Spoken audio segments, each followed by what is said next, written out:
Our in-between systems continues to come to an end after a partly sunny afternoon as the next storm system takes shape. Our first chance at really organized precipitation in quite a while. In rain and melted snow, we could be looking at over an inch, which is the first time in almost 3 months we'll have it. So let's take a look at the storm timeline here.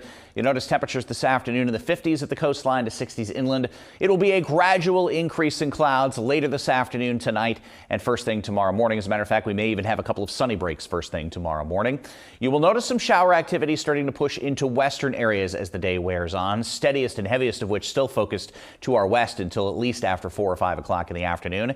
Temperatures tomorrow still in the lower half of the 50s, but then starting to fade into the 40s with an onshore wind as we go later into the afternoon and into the evening.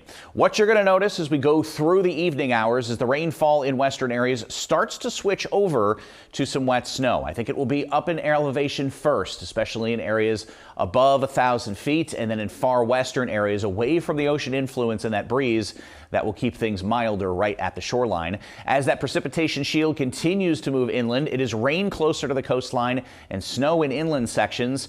And then you'll notice as we get toward daybreak on Friday, a rain-snow line somewhere near Manchester or between Manchester and Portsmouth within a few miles. Inland sections anywhere away from that rain-snow line looking at some wet snow, some of which fairly organized, while other areas closer to the shoreline in the form of a steady needed rainfall. Temperatures are expected to be above freezing as most of this falls, so this really minimizes area roadway issues, especially with considering how warm we've been over the last several weeks across the area. The roadway temperatures mean that basically this is going to be mostly an accumulation, except up in elevation on a lot of the grassy surfaces off or around the area. Then from there, once we get beyond about 9 or 10 in the morning, the sun angle gets a bit higher, and that means that rain-snow line starts to navigate a little bit farther inland as temperatures start to warm up, even though the wind turns a little bit more northeasterly. And you can see that there is still some steadier wet snow falling, but it isn't everywhere across western and northern areas. And the precipitation does gradually get lighter through the afternoon Friday before wrapping up as just some lighter shower activity later Friday night and into early Saturday. So as far as accumulation is concerned, a lot of this is going to be elevation dependent up through the White Mountains and in the western terrain as well, from the Monadnock region going up on the eastern side of the Upper Valley. You can notice the area's higher elevation, over 4 or 5 inches of accumulation, and there may be a spot 7 or 8 inch amount.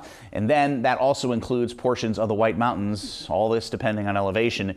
You get farther south and east of Concord and Manchester, and yes, a light coating to maybe an inch in some of the grassier areas, but with temperatures up near 40, and a lot of that falling in the form of rain as we go through the afternoon on Friday, it's minimal accumulation out of this. And again, minimal issues as far as roadway conditions are concerned, except for some of the higher terrain in western and northern areas of the state. There could be a few outages in areas that are over 4 inches of accumulation, but other than that, we are looking at a breeze with some lingering showers early Saturday and partly sunny skies with all of it melting early next week.